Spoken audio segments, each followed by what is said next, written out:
नमस्कार दोस्तों, आप देख रहे हैं पुणे एकेडमी फार्मेसी का ऑफिशियल यूट्यूब चैनल। आप सभी का इस प्लेटफॉर्म पे दिल से स्वागत है।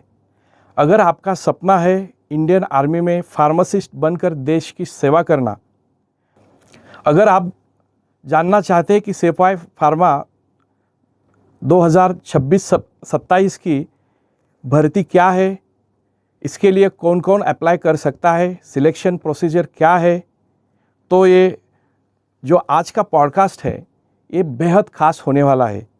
आज हम इस रिक्रूटमेंट से जुड़ी हर एक इम्पॉर्टेंट बात आपसे साझा करने की कोशिश करेंगे। आपके मन में जो कुछ भी कन्फ्यूजन है वो कन्फ्यूजन हम क्लियर करने की कोशिश करेंगे, क्योंकि हमारे साथ फार्मासिस्ट रिक्रूटमेंट एग्ज़ाम इस बुक के ऑथर्स आज हमें मार्गदर्शन करने के लिए उपलब्ध है। तो ये वीडियो पूरा देखें, क्योंकि आधी जानकारी आपको सिलेक्शन से दूर रख सकती है। तो हमारे साथ है प्रोफेसर प्रवीण जावड़े सर। ये है executive president national pharmacy welfare association के, और पिछले 23 ईयर्स से फार्मेसी टीचिंग का उनका एक्सपीरियंस रहा है। और उसी दौरान वो गवर्नमेंट एग्ज़ाम की जो तैयारी होती है वो तैयारी करने वाले स्टूडेंट को वो मार्गदर्शन करते हैं। और उनके साथ हमारे mentor professor Sunil Bakliwal sir है। वो founder and director pharma life academy, और उन्होंने essential pharmacy review for government exam इस किताब को लिखा है, और उसके साथ फार्मासिस्ट रिक्रूटमेंट एग्ज़ाम इस किताब के भी वो ऑथर है। आप दोनों का इस पॉडकास्ट में दिल से स्वागत है। धन्यवाद सर, इंडियन आर्मी सिपाही फार्मासिस्ट 2026-27 की भर्ती निकली हुई है, और इस विषय में सोशल मीडिया पे काफ़ी सारी बातें हो रही है। तो इस एग्ज़ाम के लिए कौन कौन अप्लाई कर सकता है, और उसका जो प्रोसीजर है सिलेक्शन का, एप्लीकेशन का, वो इसके बारे में आप थोड़ा सा मार्गदर्शन करें। यस सर, अभी ये जो एडवर्टाइजमेंट आई है सिपाही फार्मा की, उसमें ऑल ओवर इंडिया पोस्ट है। और इस एग्ज़ाम के लिए जो भी हमें आवेदन करना है, उस आवेदन के लिए जो भी क्वालिफ़िकेशन मेंशन किया है या योग्यता मेंशन की है, उसमें बहुत इम्पोर्टेंट क्राइटेरिया उन्होंने दिया है कि जो आदमी डी फार्म पास है और उसको मिनिमम 55% मार्क्स है, तो वो ही कैन अप्लाई। बट उसमें भी उन्होंने सब कंडीशन रखी है कि he should be registered pharmacist.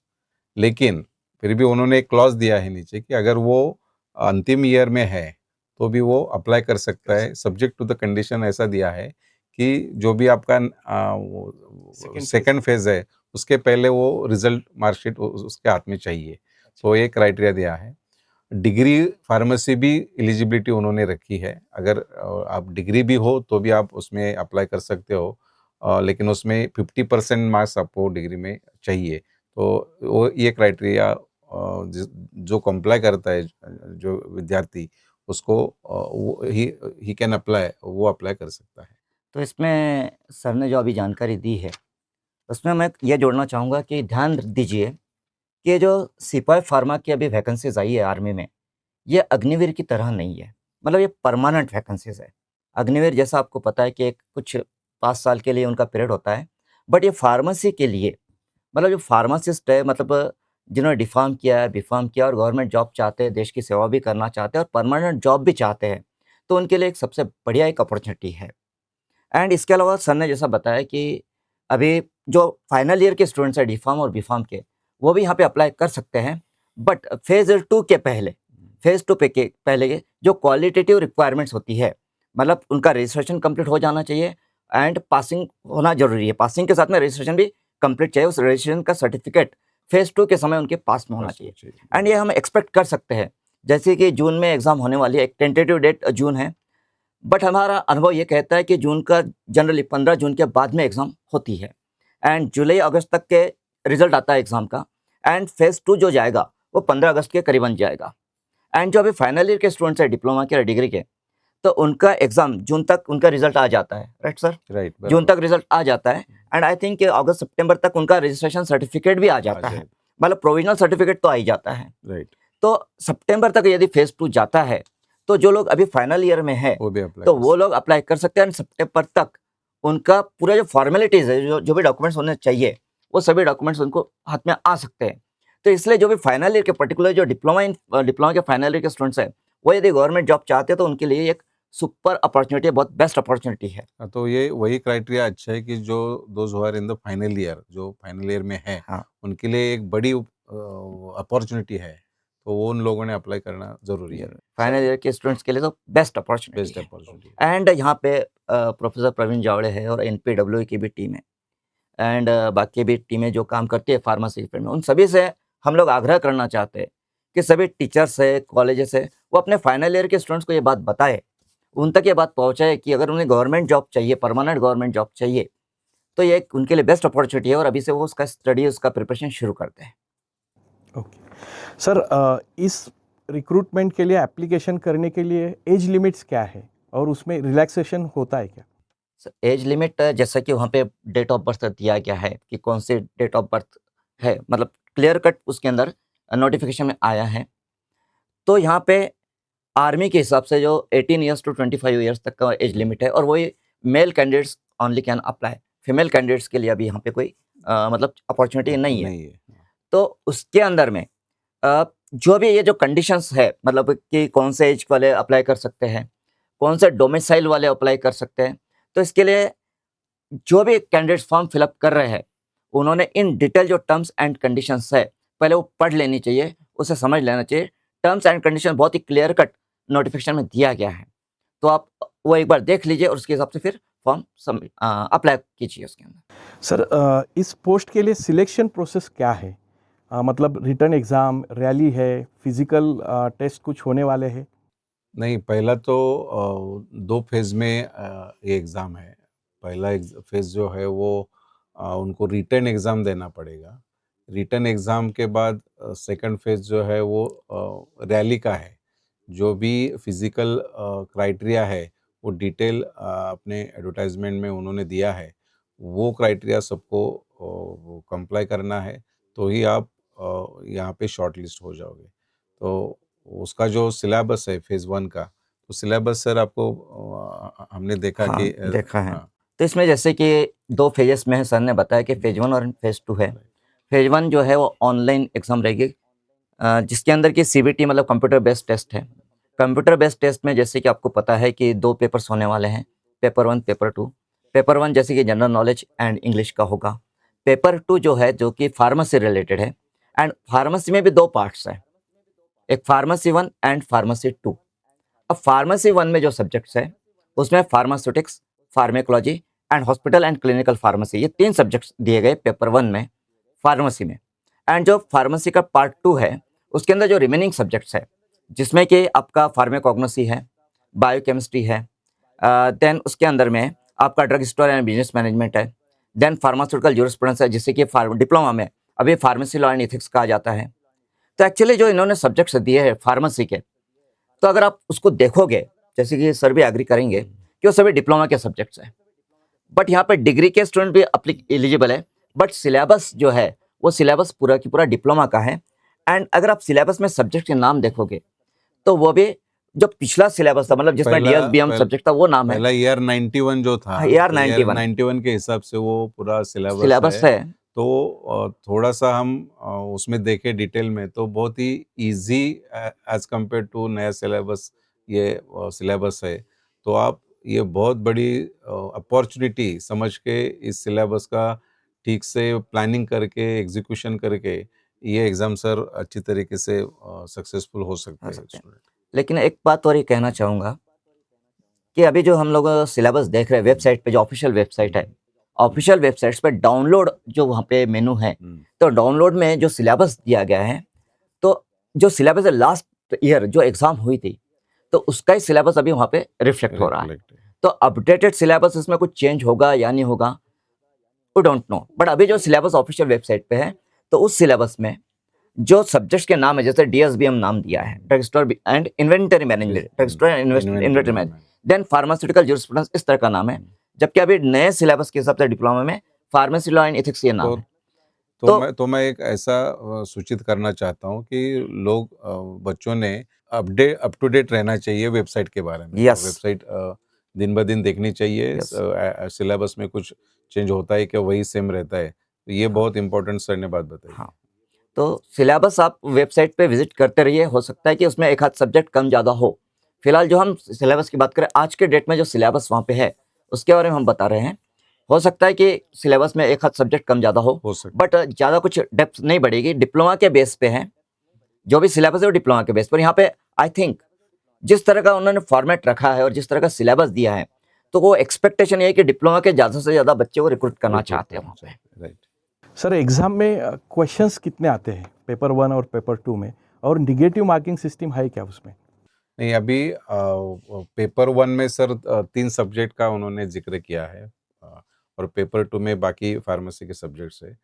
और इसमें आपने जो नेगेटिव का बारे में पूछा, तो इसमें नेगेटिव मार्किंग सर नहीं है। तो ये एक अच्छी बात है बच्चों के लिए, एक पॉजिटिव बात है कि वो इस हिसाब से, और अनअटेम्प्टेड को भी कुछ उन्होंने मार्क्स का कटिंग नहीं रखा है। तो एक उस हिसाब से वो तैयारी कर सकते हैं। और यहाँ हाँ, पे जो फार्मेसी पेपर है, हाँ, फार्मेसी का 2 पार्ट में है, पार्ट 1, पार्ट 2, हाँ, मतलब पेपर 1, पेपर 2। पेपर 1 में जैसे कि फार्मास्यूटिक्स है, हॉस्पिटल एंड क्लिनिकल फार्मेसी है एंड फार्मेकोलॉजी है। तो जैसे आप जानते हो कि ये फार्मेसी की फील्ड में फार्मेसी के लिए 3 सब्जेक्ट मोस्ट इम्पोर्टेंट है। बराबर। फार्मेकोलॉजी आपको पता होना ज़रूरी है।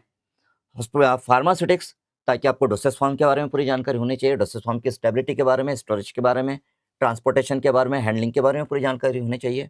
And hospital and clinical pharmacy, तो आपको as a hospital pharmacist job करना है, तो इसलिए हॉस्पिटल फार्मेसी तो आपको पता होना ही चाहिए। तो पेपर 1 में ये 3 सब्जेक्ट दिए गए हैं एंड ये 3 सब्जेक्ट्स के ऊपर टोटल 30 एमसीक्यूज वहाँ पे होने वाले हैं। एंड जो रिमेनिंग सब्जेक्ट्स है डिप्लोमा के, जिसमें फार्मास्यूटिकल ज्यूरिस्प्रूडेंस है, जो कि कानून के हिसाब से पता होना चाहिए आपको, ड्रग्स एंड कॉस्मेटिक एक्ट का पता होना चाहिए, फार्मेसी एक्ट के बारे में आपको जानकारी होनी चाहिए। एंड उसके अलावा फार्माकोग्नोसी है, बायोकेमिस्ट्री है, ये एक मिसलेनियस सब्जेक्ट्स वहाँ पे ऐड किए गए हैं। लेकिन एक और इम्पोर्टेंट बात ये है कि जो डिप्लोमा के बच्चे हैं, डिप्लोमा के स्टूडेंट्स हैं, उनको मोस्ट डिफिकल्ट सब्जेक्ट है फार्मास्यूटिकल केमिस्ट्री लगता है। एंड यहाँ पे उन्होंने वो फार्मास्यूटिकल केमिस्ट्री का वहाँ पे नहीं है। जिक्र नहीं किया नहीं हुआ है, है। तो केमिस्ट्री एक नहीं है। जो डिप्लोमा के स्टूडेंट्स है वो इस बात से खुश हो सकते हैं कि वहाँ पे फार्मास्यूटिकल केमिस्ट्री नहीं है। नहीं है। ठीक है, केमिस्ट्री छोड़ के बाकी सभी सब्जेक्ट्स ईआर 91 में जो दिए हैं, वो सिलेबस में उन्होंने मेंशन किए मेंशन हैं। किया। हाँ, हाँ, लेकिन सब्जेक्ट ER 91 के हैं, बट स्टडी आपको लेटेस्ट लेटेस्ट सिलेबस के करना हिसाब से ही पड़ेगा। करना होगा, ये राइट। ध्यान रखिए। हाँ। जो लेटेस्ट डिप्लोमा का सिलेबस है, तो ये सभी सब्जेक्ट अभी नए सिलेबस में भी है, न, तो उसे आपको स्टडी करना नाम है। सिर्फ 91 का है, लेकिन हाँ हमें जो पढ़ाई करनी है वो ईआर हाँ 2020 जो है, हाँ उस हिसाब से पढ़ाई करनी हाँ। पड़ेगी। जैसे वो फार्मास्यूटिकल ज्यूरिस्प्रूडेंस है, तो फार्मेसी लॉ एंड एथिक्स का ही इथिक्स का आपको पढ़ना पढ़ना है। पड़ेगा, अपडेटेड ड्रग जो स्टोर भी। एंड बिजनेस मैनेजमेंट उधर है, but drug store and inventory management है।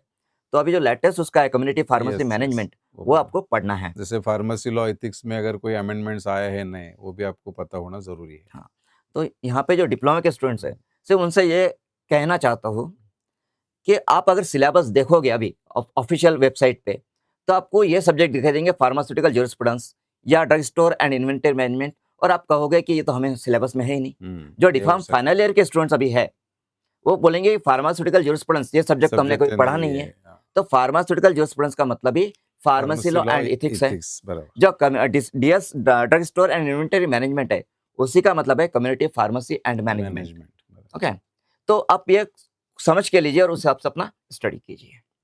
ओके, और पेपर 1 का सर थोड़ा ज़िक्र करेंगे, जिसमें इंग्लिश और जनरल नॉलेज का भी एक पेपर है। अ, आप लोगों को बेसिक मिनिमम इंग्लिश जो 10th लेवल की है या 12th लेवल की है, उसके हिसाब से वो क्वेश्चन पूछे जाएँगे। और जीके का जो है, जीके के बारे में जनरल स्टडीज़ का जो भी बेसिक है 10th तक या 12th तक, उसमें करंट अफेयर्स भी आएगा, और जो भी आप हिस्ट्री है, हिस्ट्री ज्योग्राफी भी है, है, ज्योग्राफी है, कॉन्स्टिट्यूशन हाँ, है। बेसिक जो भी आपने पढ़ा है स्कूल लेवल तक, वो बेसिक नॉलेज में बेसिक क्वेश्चंस आएँगे। और आपका जो अप टू डेट नॉलेज है, जो आप रोज़ अखबार पढ़ते हो या रोज़ कुछ ना कुछ नया मैगज़ीन पढ़ते हो हर एक इसमें, तो उसका भी थोड़ा आपको आदत चाहिए, जिसके कारण ये पेपर आप इज़िली क्वेश्चंस अटेम्प्ट कर सकते हैं। हाँ, और वहाँ पे जो सिलेबस में एक बात मेंशन की है कि आपको आर्मी का भी नॉलेज होना हाँ, चाहिए। वो भी बेसिक। आर्मी की जो रैंक्स होती है या जो भी उनका प्रोटोकॉल्स होता है आर्मी का, बराबर। तो उसके बारे में आपको जानकारी होनी चाहिए। हिस्ट्री ऑफ इंडियन आर्मी वो भी आपको पता होना चाहिए और इंडियन आर्मी के जेडआरओस कहाँ-कहाँ पे है उनके और ऑफिशियल्स। एक्सरसाइजेस होते तो हैं हाँ, तो मैं अलग-अलग देशों हाँ, तो के। मैं हाँ, उसमें एक सुझाव दूँगा बच्चों को कि मिनिस्ट्री ऑफ डिफेंस के अंदर जो भी है, जो भी डिपार्टमेंट्स है, सब डिपार्टमेंट्स है, आर्मी के जो भी सर ने जो बताया डिफरेंट कैटेगरीज़ है, तो हुँ। वो थोड़ा पढ़े कि जो बेसिक जनरल नॉलेज में आपको काम आएगा। सर ये 2026-27 में जो एग्ज़ाम होने वाली है, इन शॉर्ट उसकी टाइमलाइन बताएंगे, जैसे कि रजिस्ट्रेशन डेट कब है, एग्ज़ाम डेट कब है, या फॉर्म फिल करने की, अप्लाई करने की लास्ट डेट कब है? फॉर्म्स फिलअप तो शुरू हो चुका है, हाँ, एप्लीकेशन तो शुरू हो चुका 13 है। फरवरी से। 13 फ़ेब से ही शुरू हो चुका है एंड 1 अप्रैल लास्ट डेट है। हुँ। सो अभी पूरा एक महीना महीना उससे एक ज़्यादा ही समय अभी आपके पास में है और उसके बाद में इसमें डॉक्यूमेंट्स की काफ़ी लंबी लिस्ट है, जो कि अप्लाई करते समय जो डॉक्यूमेंट्स देना राइट। है, तो उसमें बहुत सी जगह पे आपको फ़ोटोग्राफ्स देने हैं, लेटेस्ट फ़ोटोग्राफ्स देने हैं, इवन जो आपका स्कूल का सर्टिफ़िकेट भी होगा, बोनाफाइड सर्टिफ़िकेट या अदर सर्टिफ़िकेट, कैरेक्टर सर्टिफ़िकेट भी जो है, वो भी विथ फ़ोटोग्राफ्स वगैरह होना चाहिए। तो ये सब रिक्वायरमेंट्स है, तो प्रॉपर रिक्वायरमेंट्स आप नोटिफ़िकेशन से रीड कीजिए, वैसे डॉक्यूमेंट्स बना लीजिए। बिल्कुल गड़बड़ मत कीजिए, आराम से फॉर्म भरिए, अप्लाई कीजिए एंड ये देखिए कि किसी भी कोई डॉक्यूमेंट्स की डेफिशिएंसी की वजह से आपका एप्लीकेशन कैंसल ना हो। एंड जो भी एप्लीकेशन आप कर रहे हो, जो भी डॉक्यूमेंट्स आप दे रहे हो, सब आपके रिलायबल डॉक्यूमेंट्स होने चाहिए, ट्रस्टवर्दी होने चाहिए। उसमें कहीं कुछ फेक डॉक्यूमेंट्स कुछ मत कीजिए, वरना आर्मी में काफ़ी स्ट्रिक्टली चेक किया जाता है एंड आगे जाके ऐसा ना हो कि आपका सिलेक्शन हो जाए और फिर बाद में आपके ऊपर कोई एक्शन लिया जाए। सो ऐसा कुछ मत कीजिए। तो उसके उसमें मैं थोड़ा एक ऐड ऑन करूँगा। सर ने बोला कि आप जल्दबाजी मत करो। बहुत सही है क्योंकि आपको डिटेल एडवर्टाइज़मेंट का नोटिफ़िकेशन ठीक से पढ़ना है। लेकिन अ, भरने में जल्दबाजी मत करो, लेकिन जल्दी भरने की कोशिश करो क्योंकि बहुत ऐसा होता है कि आप कैजुअल लेते हो, लास्ट आवर में रश होता है, टेक्निकल सर्वर बिज़ी आ जाता है या फॉर्म कन्फर्म नहीं होता है। तो ये टेक्निकल प्रॉब्लम्स आ जाते हैं। और ये भी चीज़ होती है कि हम जो सेंटर्स वहाँ पे अभी दिए गए हैं, वो शायद पास के सेंटर्स फिर नहीं रह जाते। तो कुछ आपका दूर का सेंटर भी मिल सकता है। तो बहुत सारी पॉसिबिलिटीज़ है, अगर आप थोड़ा-सा कैजुअली लेते हो तो। तो आपसे सभी को मेरी ये सूचना है कि आप जल्दी से जल्दी ठीक से सर ने जैसे बताया, ठीक से पढ़ के प्रॉपर डॉक्यूमेंट अपलोड करके करेक्ट फॉर्म सबमिट करें। एंड जैसे कि सर ने पूछा कि एग्ज़ाम का डेट तो शेड्यूल तो जैसे दिया है कि 1 जून टू 15 जून टेंटेटिवली कहा गया है। तो लास्ट ईयर का एक्सपीरियंस ये कहता है कि एग्ज़ाम लास्ट ईयर मतलब नियर अबाउट जो डेट दी गई है, उससे एक 10 से 15 दिन एग्ज़ाम आगे जाती है। ये लास्ट ईयर का एक्सपीरियंस है। अगर इस साल उनका अगर प्रॉपर प्लानिंग, प्रॉपर शेड्यूल होगा, तो जनरली आर्मी उनके शेड्यूल के हिसाब से ही चलती है। तो जो शेड्यूल उन्होंने दिया है, तो हम वही शेड्यूल कंसिडर करके एग्ज़ाम्स की हमें प्रिपरेशन करनी चाहिए। सर ये जो रिक्रूटमेंट्स होने वाली है, वो ज़ोनल वाइज़ है, ज़ोन बेस्ड है, या फिर ऑल ओवर कौन कहाँ से भी किसी भी पोस्ट के लिए अप्लाई कर सकते हैं?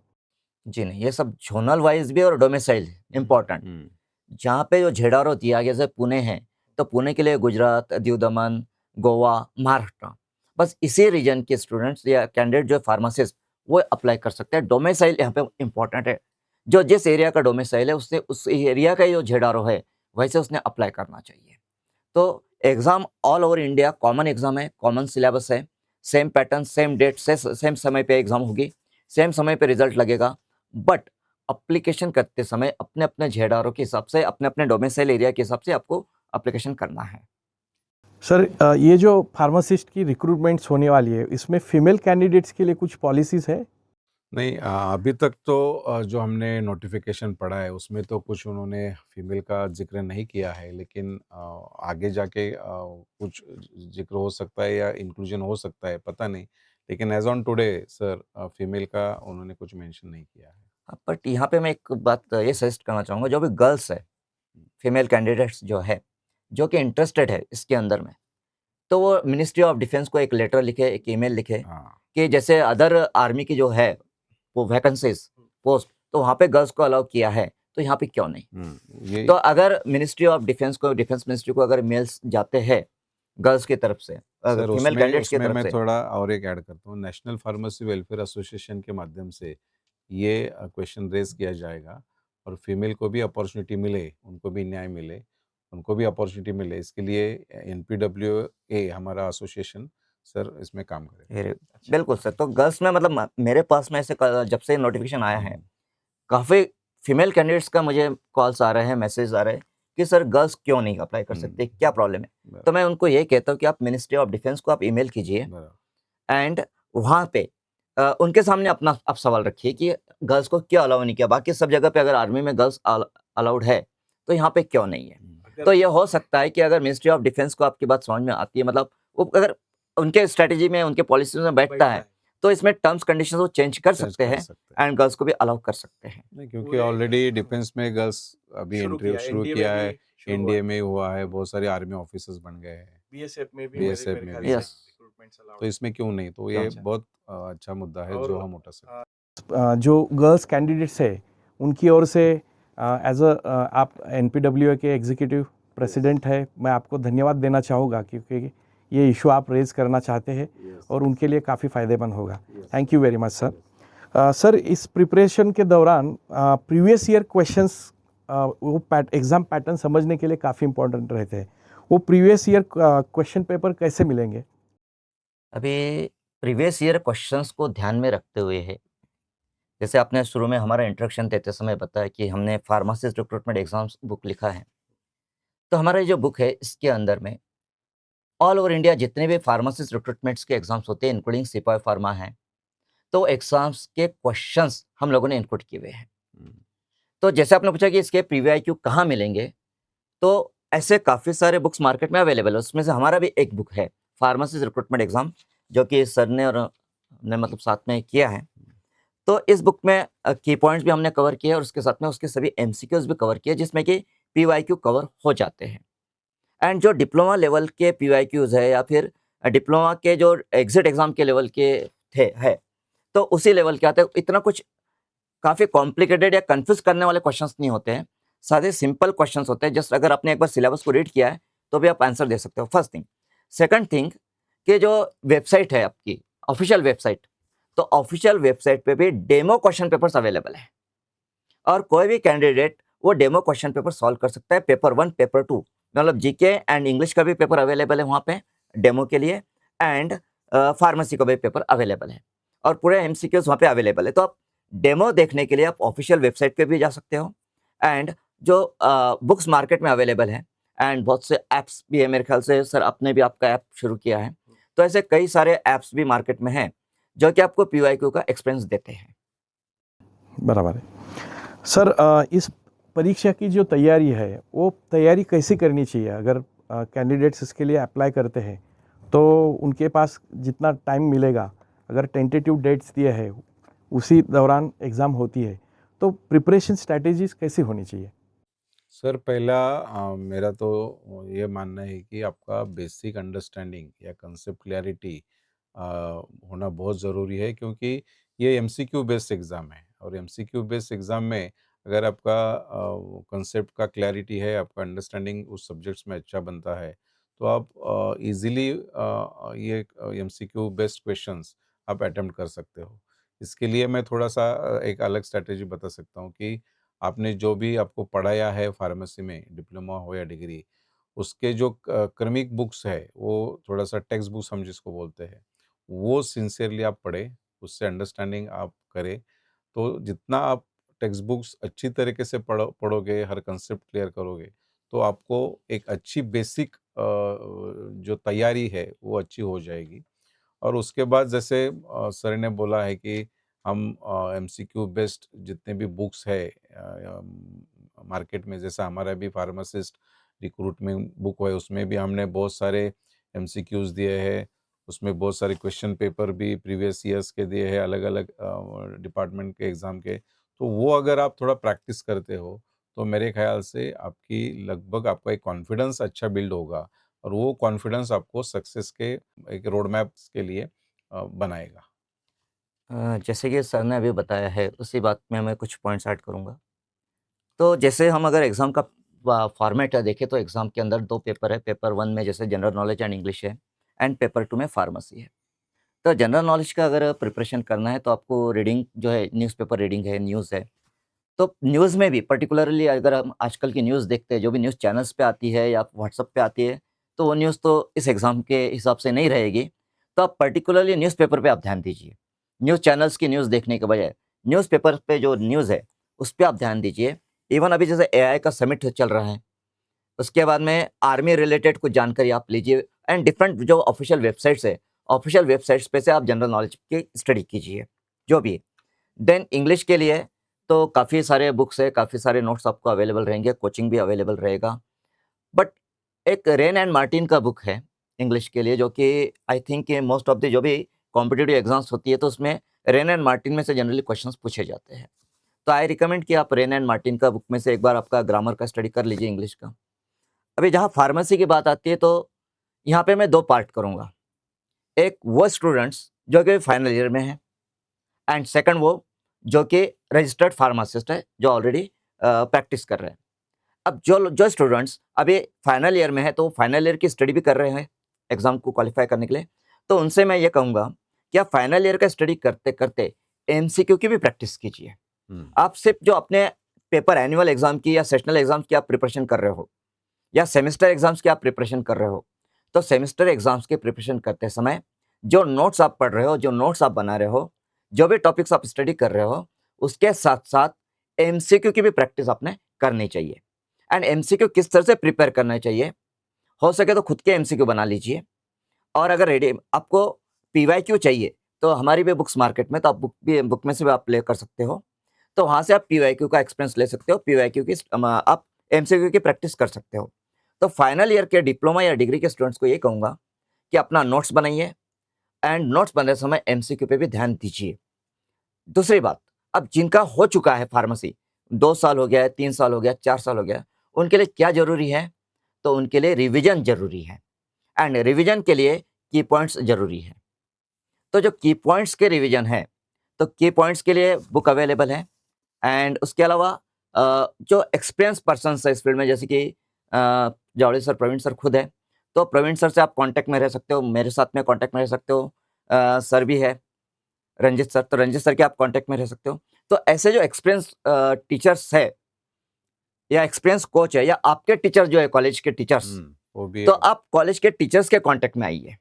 कॉलेज के टीचर्स के कांटेक्ट में आकर के आप उनका गाइडेंस लीजिए कि इस एग्जाम्स की तैयारी कैसे करना है, या फिर हमें की पॉइंट्स चाहिए तो आप हमें की पॉइंट्स कैसे हम प्रिपेयर करें उसके बारे में आप उनसे गाइडेंस लीजिए। तो यहाँ पे कम समय में ज़्यादा से ज़्यादा पढ़ने के लिए जो भी एक्सपीरियंस पर्सन है, उस एक्सपीरियंस पर्सन के पास आप जाइए और उनका गाइडेंस लीजिए।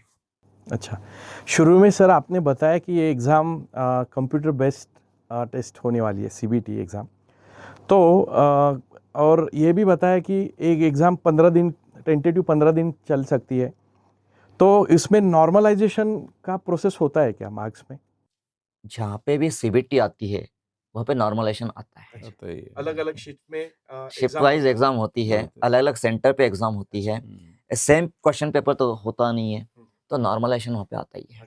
वहाँ पे आता ही है। अच्छा सर, इस प्रिपरेशन के दौरान कोचिंग की ज़रूरत कितनी लगती है आपको?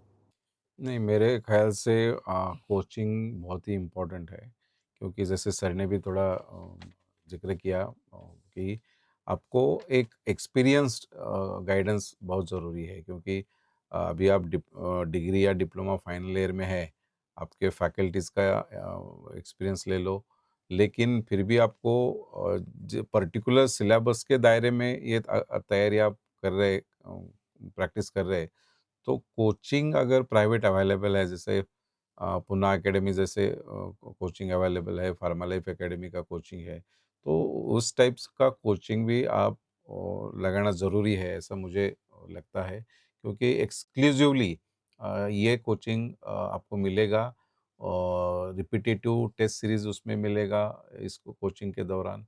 तो मेरा मानना है कि सर कोचिंग, स्पेशल कोचिंग अगर आप करते हो तो सक्सेस के चांसेस ज़्यादा है। सर की बात को मैं आगे बढ़ा के ये कहूँगा कि यदि जिसके पास में इच्छा शक्ति है, विल पावर है, उसे अगर सही समय पे सही मार्गदर्शन मिल जाता है, तो उसकी सफलता 100% होती है। क्या ज़रूरी है? विल पावर जरूरी है, बराबर। इच्छा शक्ति जरूरी है, और उसके साथ में सही मार्गदर्शन होना जरूरी है। तो आपको जहाँ कहीं भी सही मार्गदर्शन मिलता हो, सही गाइडेंस मिलता हो, चाहे वो प्राइवेट कोचिंग हो, आपका कॉलेज हो, आप वहाँ जाइए और वहाँ से आप कॉन्टेक्स्ट के कोचिंग मतलब किसी के अनुभव से फायदा उठाना। फायदा उठाना, बराबर। कोचिंग का मतलब किसी के अनुभव से फायदा उठाना, ये कोचिंग का मतलब मैं समझता हूँ। तो आप उन लोगों के अनुभव का फायदा उठाइए। और यहाँ पे पर्टिकुलरली कि जो कॉलेज के टीचर्स हैं वो तो आपको हेल्प कर सकते हैं। अब हाँ, यहाँ पे एक बात ध्यान रखिए, जब मैं कोचिंग की बात करता हूँ या गाइडेंस की बात करता हूँ तो सब यूट्यूब पे डिपेंड मत रहिए, क्योंकि यूट्यूब पे हमने देखा है कि बहुत सारे ऐसे यूट्यूबर्स हैं कि जो प्रॉपर गाइड करने के बजाय कंफ्यूज करते हैं।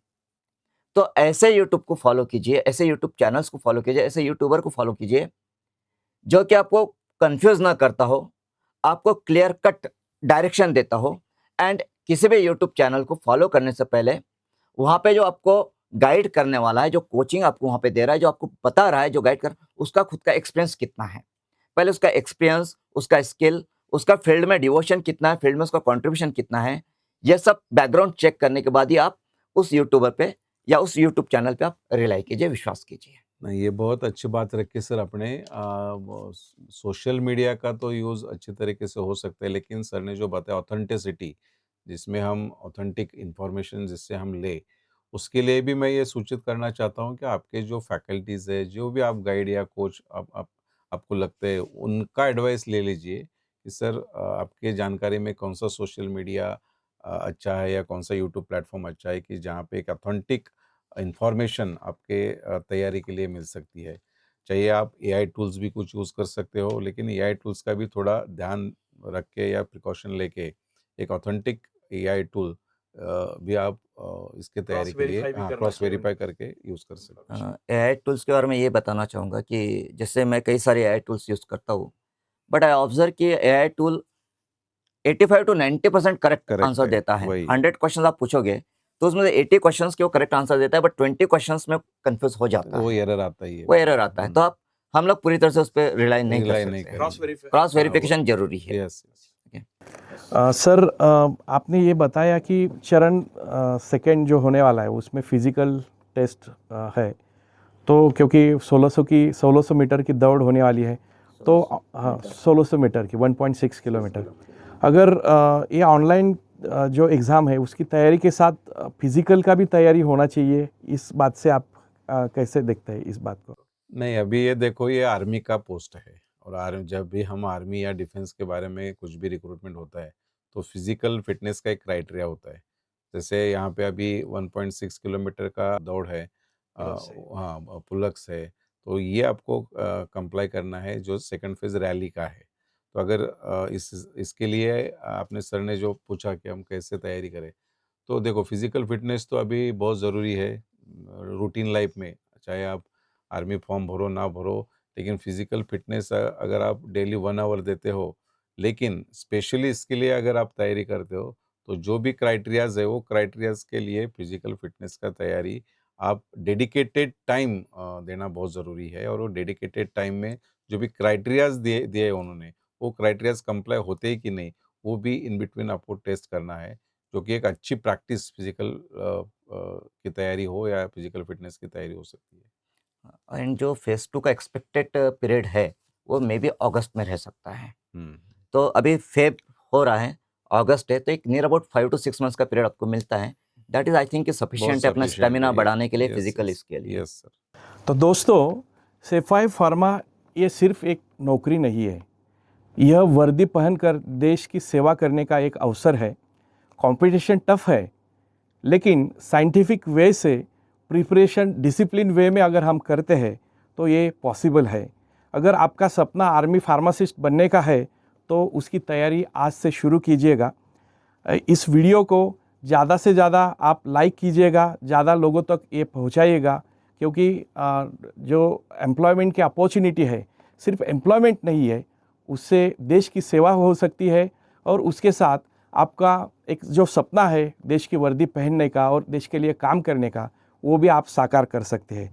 इसीलिए पुणे एकेडमी फार्मेसी चैनल को आप लाइक करें, शेयर करें और उसको सब्सक्राइब कीजिएगा, क्योंकि इस एग्ज़ाम के बारे में लगातार हम जो इम्पोर्टेंट नोटिफिकेशंस है उसके बारे में जो कुछ भी आपको इम्पोर्टेंट चीज़ें होगी वो आपके पास हम लेके आएंगे।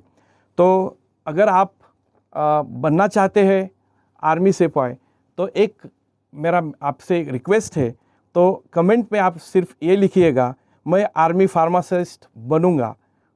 जय हिंद। आप दोनों का बहुत बहुत धन्यवाद, क्योंकि आपने समय निकाल के हमारे स्टूडेंट को एक अच्छी सरल भाषा में आपने जानकारी दी और उनको मार्गदर्शन किया। सर कुछ कहना चाहेंगे? मैं यहाँ पे एक रिक्वेस्ट करना चाहूँगा।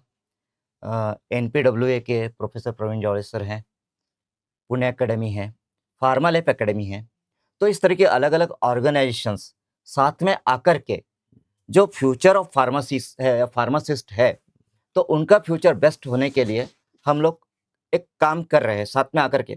तो इसी तरह से और भी जितने भी ऑर्गेनाइजेशंस है फार्मेसी फील्ड में, वो जैसे इकट्ठा कि है। अभी फार्मालोक है या और भी है, या जो फार्मेसी के टीचिंग प्रोफेशन में है, तो उन सभी से ये आग्रह है कि वो भी साथ में आए और इस तरह की जो अपॉर्चुनिटीज़ गवर्नमेंट की अपॉर्चुनिटीज़ है या जो फाइनल ईयर के स्टूडेंट्स के लिए अपॉर्चुनिटीज़ है, उसके बारे में स्टूडेंट्स को बताएं, उनको जानकारी दें, उनका करियर बेस्ट कैसे हो सकता है उसको बताने के लिए इस तरह के वीडियोस को अपने स्टूडेंट्स तक पहुंचाए, जो फार्मासिस्ट है उन तक पहुंचाए, ताकि उनमें भी कॉन्फिडेंस आए कि pharmacy profession is the best profession and pharmacy में जॉब गारंटी भी है। एंड इसीलिए स्टडी मतलब रेगुलर स्टडी करना भी ज़रूरी है, टच में रहना ज़रूरी है, अपडेट रहना ज़रूरी है। तो जो भी फार्मेसी टीचिंग से रिलेटेड है एंड जो भी डिफरेंट ऑर्गेनाइजेशंस है फार्मेसी की, सबने साथ में आकर के इस तरह के वीडियोस को बनाना चाहिए और प्रमोट करना चाहिए। So thank you very much. मैं जाते जाते एक दरख्वास्त मैं वही करूँगा कि ये जो अपॉर्चुनिटी है, ऑलरेडी फार्मेसी प्रोफेशन में एक अलग फेज़ हम एक्सपीरियंस कर रहे हैं। इस फेज़ को फार्मेसी को अगर हमें ऊपर लेके जाना है या निकालना है, एक अच्छे मुकाम पे इस प्रोफेशन को लेके जाना है, तो मुझे आप भी सभी फार्मेसी के प्रोफेशनल्स को विनती है कि ये सिपाही फार्मा जैसे एडवर्टाइज़मेंट ज़्यादा से ज़्यादा स्टूडेंट तक पहुँचाए, उनको अपॉर्चुनिटी के बारे में बताए और हमारा जो वीडियो है वो भारत के सभी कॉर्नर को पहुंचाने का काम आप लोग करें, यही मैं विनती करता हूं। पुणे एकेडमी, फार्मालाइफ एकेडमी और सभी को नेशनल फार्मेसी वेलफेयर एसोसिएशन सभी का मैं आभारी हूँ। धन्यवाद। जय हिंद। धन्यवाद। आप दोनों का बहुत बहुत धन्यवाद। और दोस्तों, ये वीडियो देखने के लिए बहुत बहुत धन्यवाद। आपको ऑल द बेस्ट। जय हिंद।